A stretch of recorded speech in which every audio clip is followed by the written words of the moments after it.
Reading through the Bible in 1 year, May 17th, Numbers 26, Psalm 69, Isaiah 16, and 1 Peter chapter 4. Then it came about after the plague that the Lord spoke to Moses and to Eleazar, the son of the son of Aaron the priest, saying, "Take a census of all the congregation of the sons of Israel from 20 years old and upward, by their fathers' households, whoever is able to go out to war in Israel." So Moses and Eleazar the priest spoke with them in the plains of Moab by the Jordan at Jericho, saying, "Take a census of the people from 20 years old and upward, as the Lord has commanded Moses." Now, the sons of Israel who came out of the land of Egypt were Reuben, Israel's firstborn. The sons of Reuben, Hanoch, the family of the Hanochites, of Palu, the family of the Paluites, of Hezron, the family of the Hezronites, of Carmi, the family of the Carmites, these are the families of the Reubenites, and those who were numbered of them were 43,730. The sons of Palu, Eliab. The sons of Eliab, Nemuel, Dathan, and Abiram. These are the Dathan and Abiram who were called by the congregation, who contended against Moses and against Aaron in the company of Korah, when they contended against the Lord. And the earth opened its mouth and swallowed them up, along with Korah, when that company died, when the fire devoured 250 men, so that they became a warning. The sons of Korah, however, did not die. The sons of Simeon, according to their families, of Nemuel, the family of the Nemuelites, of Jamin, the family of the Jaminites, of Jachin, the family of the Jachinites, of Zerah, the family of the Zerahites, of Shaul, the family of the Shaulites. These are the families of the Simeonites, 22,200. The sons of Gad, according to their families, of Zephon, the family of the Zephonites, of Hagi, the family of the Haggites, of Shuni, the family of the Shunites, of Ozni, the family of the Oznites, of Eri, the family of the Erites, of Arod, the family of the Arodites, of Arieli, the family of the Arielites. These are the names of the sons of God according to those who were numbered of them, 40,500. The sons of Judah were and Onan, but and Onan died in the land of Canaan. The sons of it's Judah. This is not the hardest thing in the world to say. The sons of Judah, according to their families, were of Shelah, the family of the Shilonites, of Perez, the family of the Perezites, of Zerah, the family of the Zerahites. The sons of Perez were of Hezron, the family of the Hezronites, of Hamul, the family of the Hamulites. These are the families of Judah, according to those who were numbered of them, 76,500. The sons of Issachar, according to their families, of Tola, the family of the Tolites, of Puva, the family of the Punites, of Jashub, the family of the Jashubites, of Shimron, the family of the Shimronites. These are the families of Issachar, according to those who were numbered of them, 64,300. The sons of Zebulun, according to their families, of Sered, the family of the Seredites, of Elon, the family of the Elonites, of Jaliel, the family of the Jalielites. These are the families of the Zebulunites, according to those who were numbered of them, 60,500. The sons of Joseph, according to their families, Manasseh and Ephraim. The sons of Manasseh, of Machir, the family of the Machirites, and Machir became the father of Gilead. Of Gilead, the family of the Gileadites. These are the sons of Gilead, of Iezer, the family of the Iezerites, of Helek, the family of the Helekites, and of Azrael, the family of the Azraelites, and of Shechem, the family of the Shechemites, of Shemida, the family of the Shemidites, and of Hepher, the family of the Hepherites. Now, Zelophehad, the son of Hepher, had no sons, but only daughters. And the names of the daughters of Zelophehad were Mahlah, Noah, Hoglah, Milcah, and Tirzah. These are the families of Manasseh, and those who were numbered of them were 52,700. These are the sons of Ephraim, according to their families. Shuthelah, the family of the Shuthelites, of Becher, the family of the Becherites, of Tihon, the family of the Tihonites.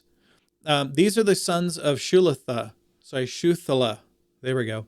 Of Eran, the family of the Eranites. These are the families of the sons of Ephraim, according to those who were numbered of them, 32,500. These are the sons of Joseph, according to their families. The sons of Benjamin, according to their families, of Bela, the family of the Belites, of Ashbel, the family of the Ashbelites, of Ahiram, the family of the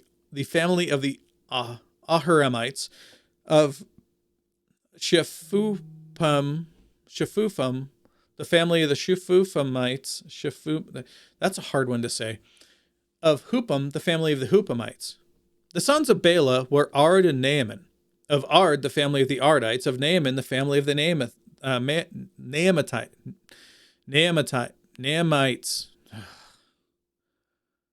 We're going to get through this. Only 7,000 more verses to go. The sons of Bela. We already just did that one. I'm not going to read that again.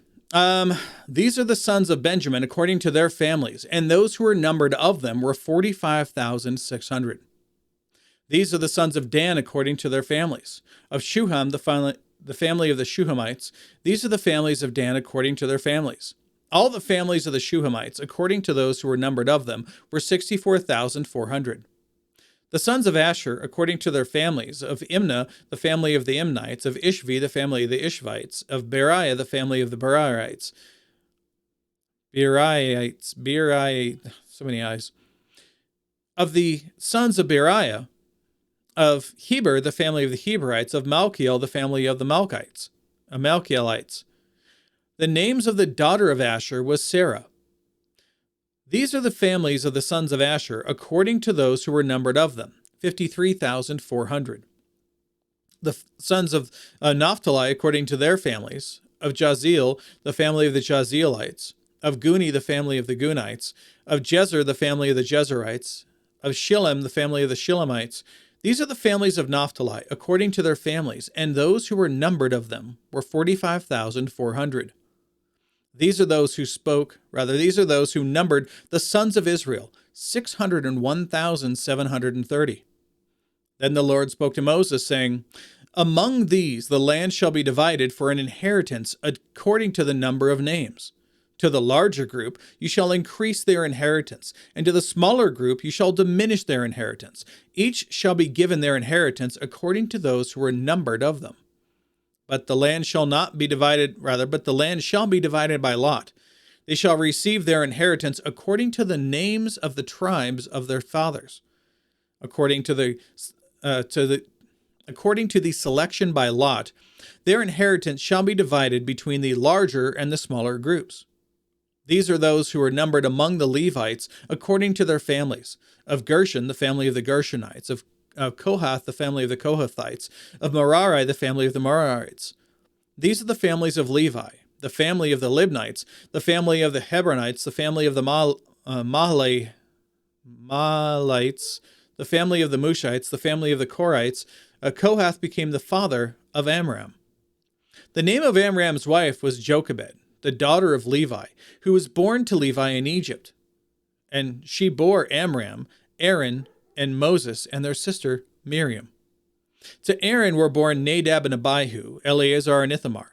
But Nadab and Abihu died when they offered strange fire before the Lord. Those who were numbered among them were 23,000, every male from a month old and upward, for they were not numbered among the sons of Israel, since no inheritance was given to them among the sons of Israel. These are those who were numbered by Moses and Eleazar the priest, who numbered the sons of Israel in the plains of Moab, by the Jordan at Jericho. But among these there was not a man of those who were numbered by Moses and Aaron the priest, who numbered the sons of Israel in the wilderness of Sinai. For the Lord had said to them, They shall surely die in the wilderness, and not a man was left of them, except Caleb the son of Jephunneh, and Joshua the son of Nun. Now let's move on to Psalm 69.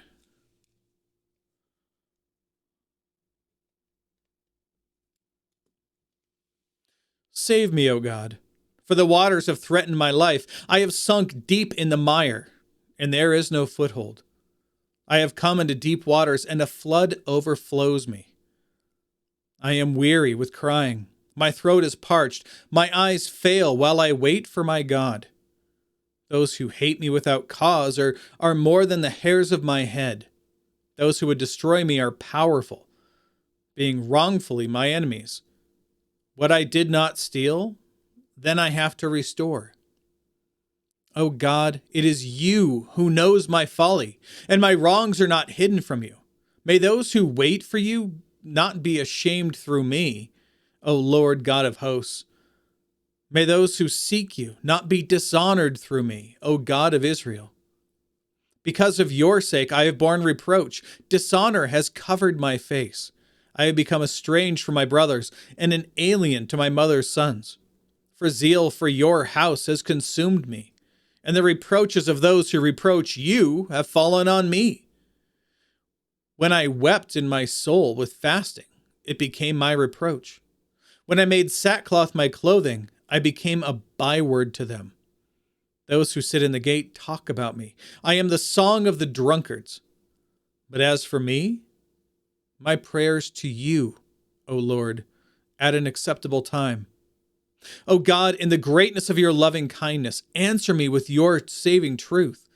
Deliver me from the mire, and do not let me sink in. May I be delivered from my foes and from the deep waters. May the flood of water not overflow me, nor the deep swallow me up, nor the pit shut its mouth on me. Answer me, O Lord, for your loving kindness is good. According to the greatness of your compassion, turn to me, and do not hide your face from your servant. For I am in distress. Answer me quickly. Oh, draw near to my soul and redeem it. Ransom me because of my enemies. You know my reproach and my shame and my dishonor. All my adversaries are before you. Reproach has broken my heart, and I am so sick. I looked for sympathy, but there was none, and for comforters, but I found none. They also gave me gall for my food, and for my thirst they gave me vinegar to drink. May their table before them become a snare, and when they are in peace, may it become a trap. May their eyes grow dim so that they cannot see, and make their loins continually shake. Pour out your indignation upon them, and may your burning anger overtake them. May their camp be desolate. May none dwell in their tents. For they have persecuted him whom you yourself have smitten, and they tell of the pain of those whom you have wounded. Add iniquity to their iniquity, that they may not come into your righteousness, but that they may be blotted out of the book of life. And may they not be recorded with the righteous. But I am afflicted and in pain. May your salvation, O God, set me securely on high. I will praise the name of God with song and magnify him with thanksgiving. And it will please the Lord better than an ox or a young bull with horns and hooves. The humble have seen it and are glad. You who seek God, let your heart revive. For the Lord hears the needy and does not despise his who are prisoners. Let heaven and earth praise him, the seas and everything that moves in them. For God will save Zion and build the cities of Judah, that they may dwell there and possess it.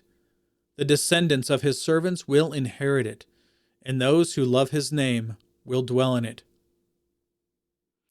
And that's all the notes for there. Let's move on to Isaiah chapter 16.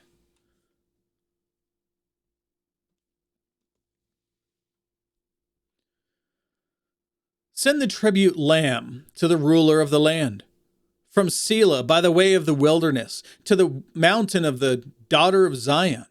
Then, like fleeing birds or scattered nestlings, the daughters of Moab will be at the fords of the Arnon. Give us advice. Make a decision.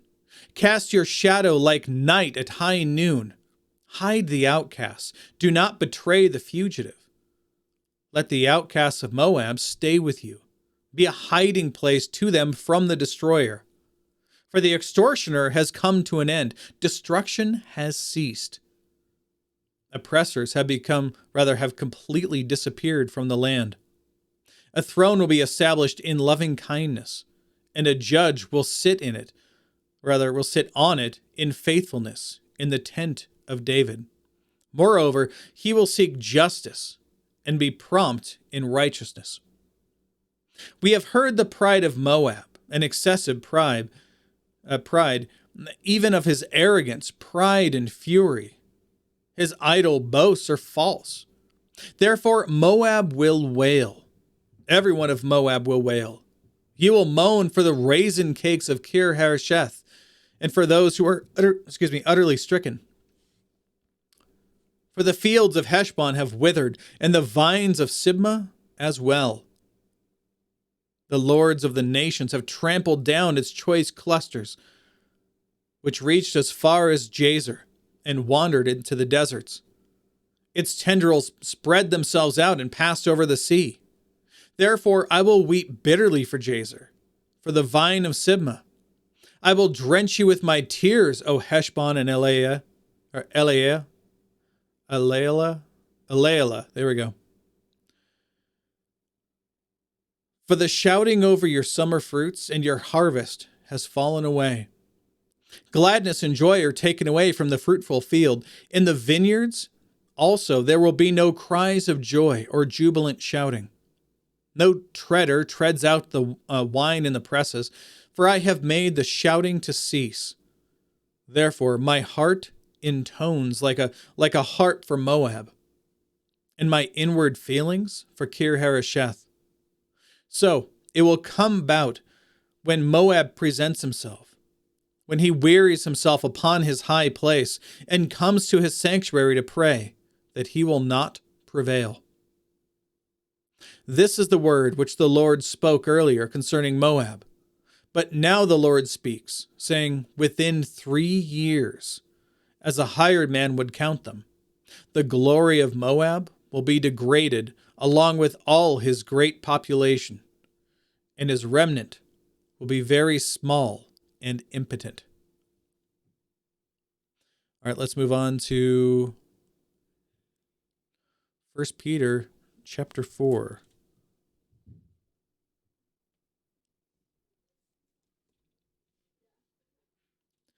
Therefore, since Christ has suffered in the flesh, arm yourselves also with the same purpose. Because he who has suffered in the flesh has ceased from sin, so as to live the rest of the time in the flesh no longer for the lusts of men, but for the will of God. For the time already past is sufficient for you to have carried out the desire of the Gentiles, having pursued a course of sensuality, lusts, drunkenness, carousing, drinking parties, and abominable idolatries. In all this, they are surprised that you do not run with them into the same excesses of dissipation, and they malign you. But they will give account to him who is ready to judge the living and the dead. For the gospel has, for this purpose, been preached even to those who are dead, that though they are judged in the flesh as all men, that they may live in the Spirit according to the will of God. The end of all things is near, therefore, be of sound judgment and sober spirit for the purpose of prayer. Above all, keep fervent in your love for one another, because love covers a multitude of sins. Be hospitable to one another without complaint. As each one has received a special gift, employ it in serving one another as good stewards of the manifold grace of God. Whoever speaks is to do so as one who is speaking the utterances of God. Whoever serves is to do so as one who is serving by the strength which God supplies, so that, in all things, God may be glorified through Jesus Christ, to whom belongs the glory and dominion forever and ever. Amen. Beloved, do not be surprised at the fiery ordeal among you, which comes upon you for your testing, as though some strange thing were happening to you. Remember who he's writing to. He's writing to people who are enduring persecution right now. So he's saying, yeah, this was bound to happen. Right? So don't be surprised at it. But to the degree that you share the sufferings of Christ, keep on rejoicing, so that also at the revelation of his glory, you may rejoice with exultation. If you are reviled for the name of Christ, you are blessed, because the Spirit of glory and of God rests on you. Make sure that none of you suffers as a murderer, or a thief, or evildoer, or a troublesome meddler. But if anyone suffers as a Christian, he is not to be ashamed, but is to glorify God in this name. For it is time for judgment to begin with the household of God. That's where it starts. And if it begins with us first, what will be the outcome of those who do not obey the gospel of God?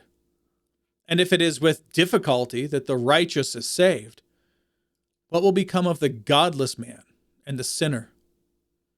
Therefore, those who suffer according to the will of God shall entrust their souls to a faithful Creator in doing what is right. I'm going to go ahead and bring up the last note here for you. All right, there we go. And that's it for today. We will be back tomorrow.